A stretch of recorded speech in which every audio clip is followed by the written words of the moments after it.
নমস্কাৰ জিকে হাবাই কাবিৰ সকলোকে স্বাগতম মই কাবিৰ হাজৰিকা আজিৰ এই ভিডিঅ'টোত মই অসমৰ দুজন অতি উল্লেখযোগ্য কবি সাহিত্যিক যতীন্দ্ৰনাথ দুৱৰা আৰু ডক্টৰ ভৱেন্দ্ৰনাথ শইকীয়াদেৱৰ বিষয়ে কিছুমান অতি দৰকাৰী প্ৰশ্ন আলোচনা কৰিম আশা কৰোঁ ভিডিঅ'টো চাই আপোনালোক উপকৃত হ'ব আৰু যদি মোৰ ভিডিঅ'বোৰ চাই আপোনালোকে ভাল পায় প্লিজ মোৰ ভিডিঅ'বোৰ লাইক আৰু শ্বেয়াৰ কৰিব আৰু মোৰ চেনেলটো ছাবস্ক্ৰাইব কৰিবলৈ নাপাহৰিব আহক পলম নকৰি আমি প্ৰশ্নসমূহ আলোচনা কৰোঁ question number 1 Jyotirnath Dura was a notable poet of the Junaki era of Assamese literature. অসমীয়া সাহিত্য জগতৰ জোনাকী যুগৰ এজন অতি উল্লেখযোগ্য কবি হৈছে Jyotirnath Dura. Which of the following is his only prose literature? আৰু তলতীয়া গ্ৰন্থসমূহৰ ভিতৰত কোনখন গ্ৰন্থ তেওঁৰ একমাত্ৰ গদ্যপুথি বা গদ্য সাহিত্য অপচনবোৰ হৈছে অপচন এ উমৰ তীৰ্থ অপচন বি আপোন সুৰ অপচন সি কথা কবিতা অপচন ডি মিলনৰ সুৰ আৰু শুদ্ধ উত্তৰটো হৈছে অপচন সি কথা কবিতা published in 1933 was the only prose literature of Jyotirnath Dura কথা কবিতা এই পুথিখন প্ৰকাশিত হৈছিল 1933 চনত আৰু এইখন হৈছে Jyotirnath Dura দেৱৰ একমাত্ৰ গদ্যপুথি মূলতঃ দুৰাদেৱ এজন কবি হিচাপে জনপ্ৰিয় আছিল next question Jyotirnath Dura was the first Assamese writer to receive the Sahitya Academy Award. Sahitya Academy বঁটা লাভ কৰা প্ৰথমজন অসমীয়া ব্যক্তি হৈছে Jyotirnath Dura. Who was the second Assamese writer to win this award? আৰু এই Sahitya Academy বঁটা লাভ কৰা দ্বিতীয়জন অসমীয়া লেখক কোন অপচনবোৰ হৈছে option A Nalinibala Devi option B Binodhar Sharma option C Ambikagiri Roy Chowdhury option D Atul Chandra Hazarika আৰু শুদ্ধ উত্তৰটো হৈছে option B Binodhar Sharma was the second Assamese writer to receive the Sahitya Academy Award for his book কংগ্ৰেছৰ কাচিয়লি ৰোডত in 1960 বিনোধৰ শৰ্মা হৈছে সাহিত্য একাডেমী বঁটা লাভ কৰা দ্বিতীয়জন অসমীয়া লেখক আৰু তেওঁ এই সাহিত্য একাডেমী বঁটা লাভ কৰিছিল কংগ্ৰেছৰ কাচিয়লি ৰোডত শীৰ্ষক গ্ৰন্থখনৰ বাবে আৰু এইখনৰ বাবে তেওঁ বঁটাটো লাভ কৰিছিল 1960 চনত The book was published in 1959 আৰু এই গ্ৰন্থখন তেখেতে প্ৰকাশ কৰিছিল 1959 চনত next question Jyotirnath Dura is popularly known as Jyotirnath Dura সকলোৱে কি বুলি জানে অপচনবোৰ হৈছে অপচন এ সুগন্ধি পখিলাৰ কবি অপচন বি বনফুলৰ কবি অপচন সি অগ্নি কবি অপচন ডি ত্যাগবীৰ আৰু শুদ্ধ উত্তৰটো হৈছে অপচন বি বনফুলৰ কবি he is popularly known as a বনফুলৰ কবি আৰু Jyotirnath Dura দেৱক সকলোৱে বনফুলৰ কবি বুলি জানে সুগন্ধি পখিলাৰ কবি হীৰেণ ভট্টাচাৰ্য অগ্নি কবি হৈছে কমলাকান্ত ভট্টাচাৰ্য আৰু ত্যাগবীৰ হৈছে Hem Barua next question Jyotirnath Dura received the prestigious Sahitya Academy Award for his poetry book Bonful. Jyotirnath Dura দেৱে যেটো সাহিত্য একাডেমী বঁটা লাভ কৰিছিল তেখেতৰ কবিতা পুথি বনফুলৰ কাৰণে in which year he received this award আৰু এই সাহিত্য একাডেমী বঁটা তেওঁ কিমান চনত লাভ কৰিছিল অপচনবোৰ হৈছে option A 1952 option B 1955 option C 1933 option D 1953 আৰু শুদ্ধ উত্তৰটো হৈছে অপচন বি 1955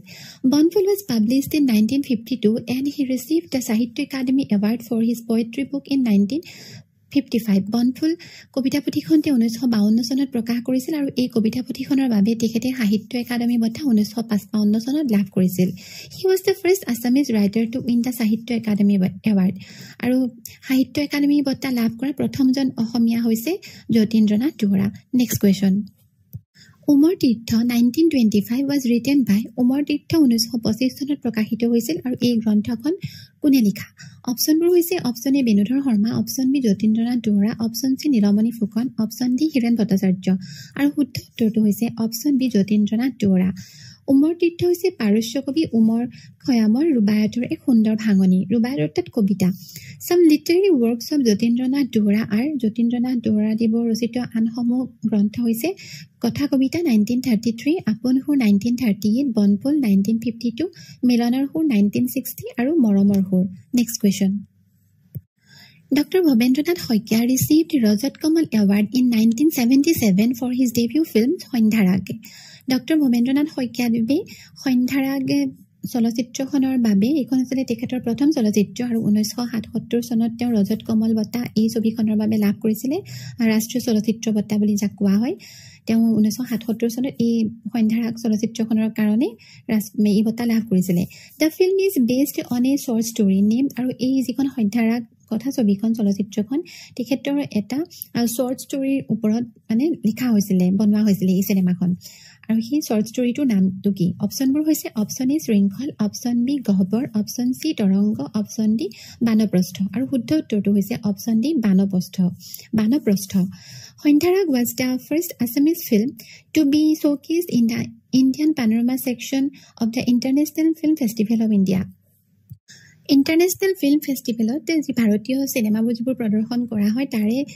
সন্ধ্যাৰাগ হৈছে অসমীয়া চলচ্চিত্ৰ হিচাপে প্ৰদৰ্শন কৰা প্ৰথমখন অসমীয়া চলচ্চিত্ৰ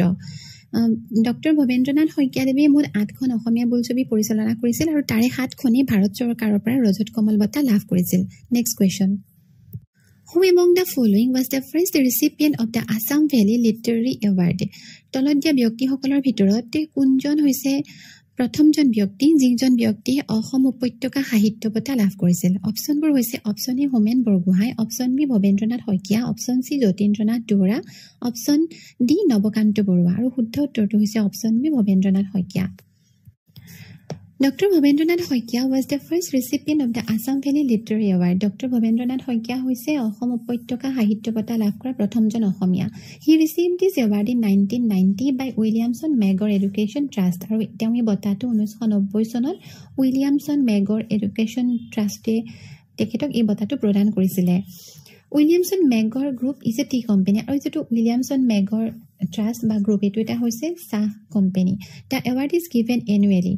He received Padma Shri Award in 2001 আৰু এই যেটো অসম উপত্যকা সাহিত্য বঁটা এটো এটা বাৰ্ষিক বঁটা আৰু লগতে ডক্টৰ ভৱেন্দ্ৰনাথ শইকীয়া দেৱে 2001 চনত পদ্মশ্ৰী সন্মানো লাভ কৰিছিলে next question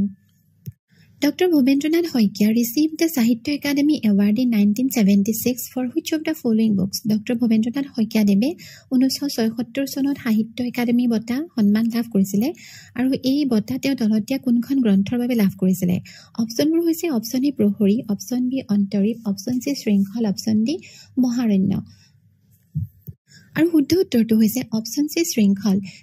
is a short story collection of Bhavendranath Hoikia published in 1975 এই শৃংখল হৈছে এটা short story collection অৰ্থাৎ চুটিগল্প সংকলন আৰু এই শৃংখল গ্ৰন্থখন তেওঁ 1975 চনত প্ৰকাশ কৰিছিল It contains 14 stories আৰু এই চুটিগল্প সংকলনখনত মুঠ 14টা ষ্টৰী আছে গল্প আছে next question Which of the following is the literary debut of Dr. Bhavendranath Hoikia তলত কেইখনমান গ্ৰন্থৰ নাম দিয়া আছে আৰু এইবোৰৰ ভিতৰত কোনটো বা কোনখন হৈছে ডক্টৰ ভৱেন্দ্ৰনাথ শইকীয়া দেৱৰ প্ৰথম সাহিত্য কৰ্মৰাজি আৰু অপশ্যনবোৰ হৈছে অপশ্যন এ উপকণ্ঠ option B Vrindavan option C পথ নিৰূপণ অপশ্যন ডি সান্ধ্য ভ্ৰমণ আৰু শুদ্ধ উত্তৰটো হৈছে অপশ্যন চি পথ নিৰূপণ is a short story written by Dr. Bhavendranath Hoikia in 1947 এই পথ নিৰূপণ হৈছে এটা চুটি গল্প আৰু এইটো ডক্টৰ ভৱেন্দ্ৰনাথ শইকীয়া 1947 চনতে লিখিছিলে It was his literary debut আৰু এইটোৱে হৈছে তেখেতৰ প্ৰথম সাহিত্য কৰ্ম next question Who was the founding chief editor of the Assamese magazine Prantik অসমীয়া আলোচনী প্ৰান্তিকৰ মুখ্য প্ৰতিষ্ঠাপক সম্পাদক কোন অপশ্যনবোৰ হৈছে option A Jatindranath Duwarah option B Atul Chandra Hazarika option C Bhabendranath Saikia option D Nilmani Phukan আৰু শুদ্ধ উত্তৰটো হৈছে option C Bhabendranath Saikia Prantik has been published fortnightly since 1981 আৰু এই প্ৰান্তিক আলোচনীখন পঢ়িকীয়াভাৱে 1981 চনৰ পৰা প্ৰকাশ হৈ আছে Its founding chief editor was Dr. Bhavendranath Hoikia আৰু এই আলোচনীখনৰ মুখ্য প্ৰতিষ্ঠাপক সম্পাদক আছিল doctor Bhabendranath Saikia next question Dr. Bhavendranath Hoikia was the founder editor of the popular Assamese children's magazine Hofura. Dr. Bhavendranath Hoikia হৈছে অসমৰ এখন অতি জনপ্ৰিয় শিশু আলোচনী হফুৰাৰ founder editor প্ৰতিষ্ঠাপক সম্পাদক It was published in which of the following years আৰু এই হফুৰা আলোচনীখন কোন চনত প্ৰথম প্ৰকাশিত হৈছিল অপশ্যনবোৰ হৈছে option A 1980 option B 1981 option C 1982 option D 1983 আৰু শুদ্ধ উত্তৰটো হৈছে option C 1982 It was first published in April 1982 আৰু এই হফুৰা আলোচনীখন পোন প্ৰথমবাৰৰ বাবে 1982 চনৰ এপ্ৰিল মাহত প্ৰকাশিত হৈছিল বন্ধুসকল আজিৰ ভিডিঅ'টোত ইমানেই আশা কৰোঁ ভিডিঅ'টো চাই আপোনালোকে ভাল পালে আৰু যদি মোৰ ভিডিঅ'বোৰ চাই আপোনালোকে ভাল পায় প্লিজ মোৰ ভিডিঅ'বোৰ লাইক আৰু শ্বেয়াৰ কৰিব আৰু মোৰ চেনেলটো সাবস্ক্ৰাইব কৰিবলৈ নাপাহৰিব ধন্যবাদ